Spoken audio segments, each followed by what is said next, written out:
Kung bago ka lang sa channel na to at isa kang true-blooded Aldab Nation na nagmamahal po kila Maine Mendoza at Alden Richards, tama po ang channel na pinuntahan mo, kaya consider na kitang bagong subscriber. Talagang Unilab talaga daw. I'm so blessed to be part of this family. No? Yes, Unilab has truly evolved into a name that millions of Filipinos continue to trust. And what's even more remarkable is how Unilab has not only maintained its relevance, but also it has grown stronger, especially in today's fast-changing world.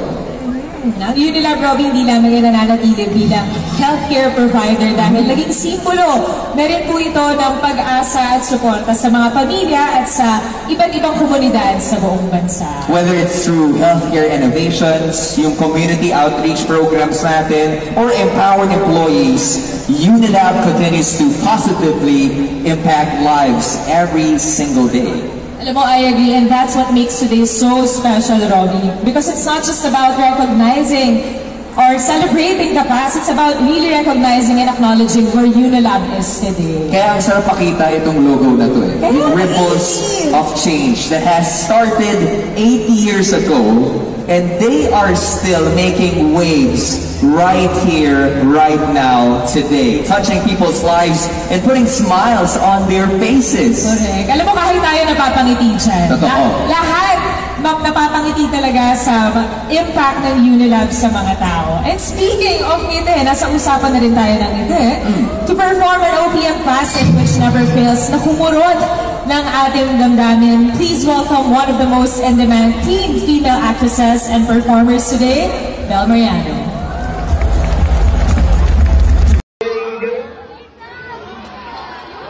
Ready na ba kayo sa storya na ikwento ko sa inyo today? Grabe naman, ang taas naman ng energy nyo, nakakatuwa naman kayo lahat. Sige, palakpakan muna tayo guys, let's go!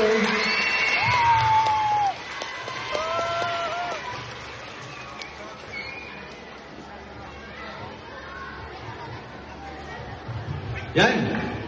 So ngayon, ang babasahin nating storya ay ang storya si Migoy, ang batang tausog. Saan ba ang mga tausog, Sir Nelson?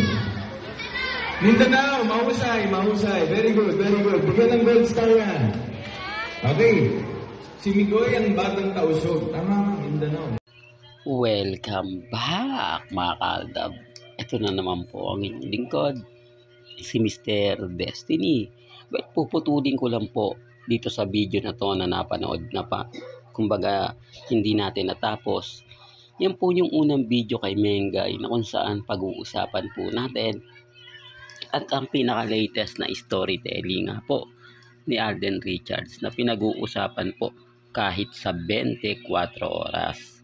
Ulitin ko mga kaaldab, isa to sa dahilan at rason kung bakit ko nga po ba pinapaliwanag at sinasabi nga po na may mga point, may mga bagay-bagay po na kayo lang po talaga makakaintindi.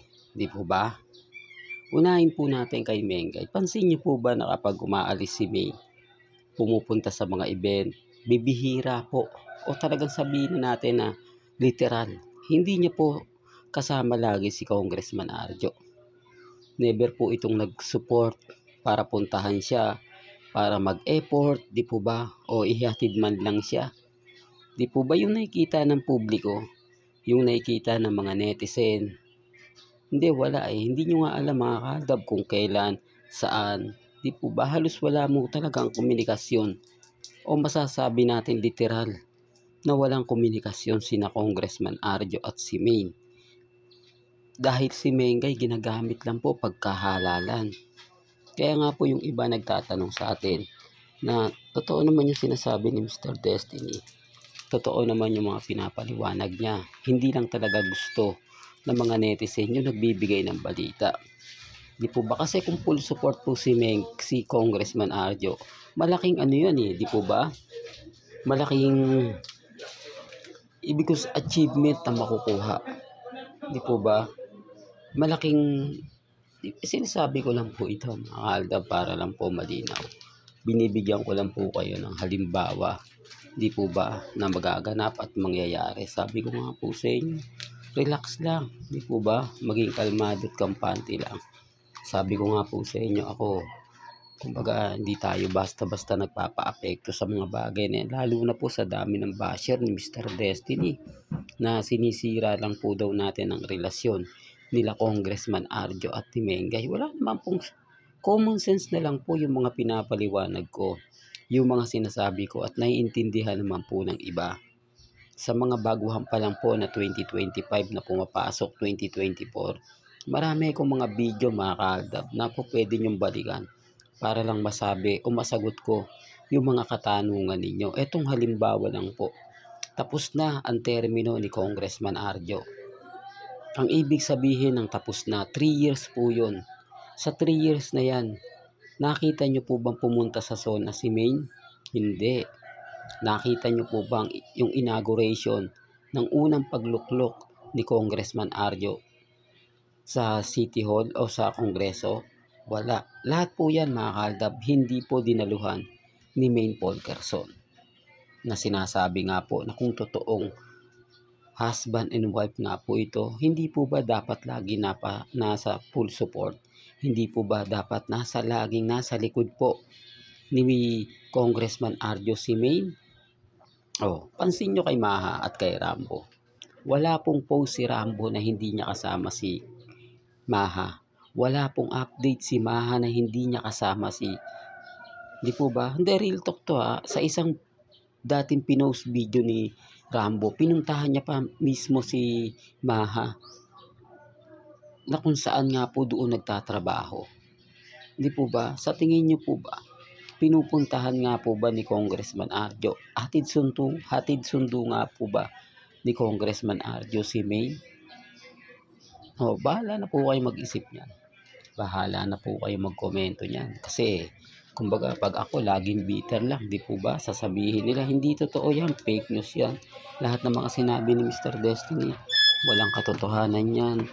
Puro panggap lang yan. Akala niyan marunong siya, akala niya alam niya, pero hindi naman niya yan alam. Gumagawa lang siya ng mga bagay-bagay na hindi makatotohanan. Di po ba? Yung tipong lahat na lang na mga sasabihin, lahat na lang na mga magiging komento hindi siyempre pumapabor sa Armin. Kaya nga po ang daming bumabati ko sa akin. Kaya nga po napakarami mga bagay-bagay na mapapaisip talaga kayo. Hindi po ba? Kaya nga sabi ko sa inyo, ako relax lang ako, kampante lang. O ba sa dami ng mga bali-balita, sa dami ng mga komento, talaga naman po mapapaisip naman po kayo. Sinasabi ko lang po ito mga kaaldab para lang po malinaw. Lalo na po sa mga bitter po sa channel natin. At puntahan naman natin si Alden Richards. Pansin niyo po ba kay Alden? Napakarami pong ganap, napakarami pong update, at syempre siya na naman po ang laman ng 24 oras na kung saan pinromote na naman po siya ng GMA Network. Pansin niyo po ba mga kaaldab na talaga naman pong hindi na masyado na pupunta si Alden sa GMA, kung ano-ano na nga po ngayon ang ginagawa ng mga artista ng GMA sa Sparkle Artist Center, kanya-kanyang promotion, samantalang si Alden hindi mo na kailangan pang i-promote. Pero gaya ng sinabi natin, kailangan na mabenta ang Chika Minute.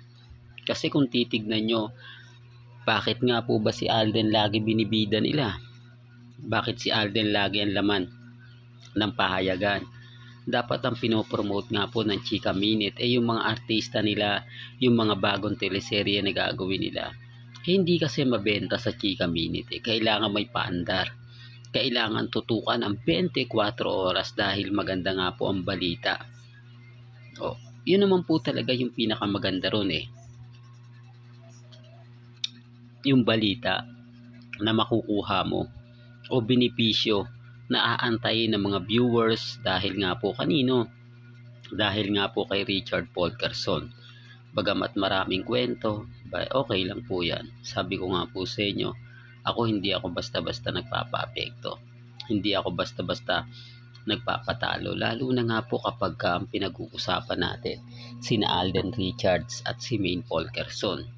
Taliwas po sa pahayag at komento po ng iilan, lalo na po yung mga kritiko ni Mr. Destiny. Well, magalit na po kayo kung magagalit kayo, pero sabi ko nga po sa inyo, lalabas at lalabas ni Alden Richards ang buong kwento at ang buong katotohanan, gaya po ng ginawa ni Christopher Martin na inilabas nga po niya ang kanyang anak after 7 years.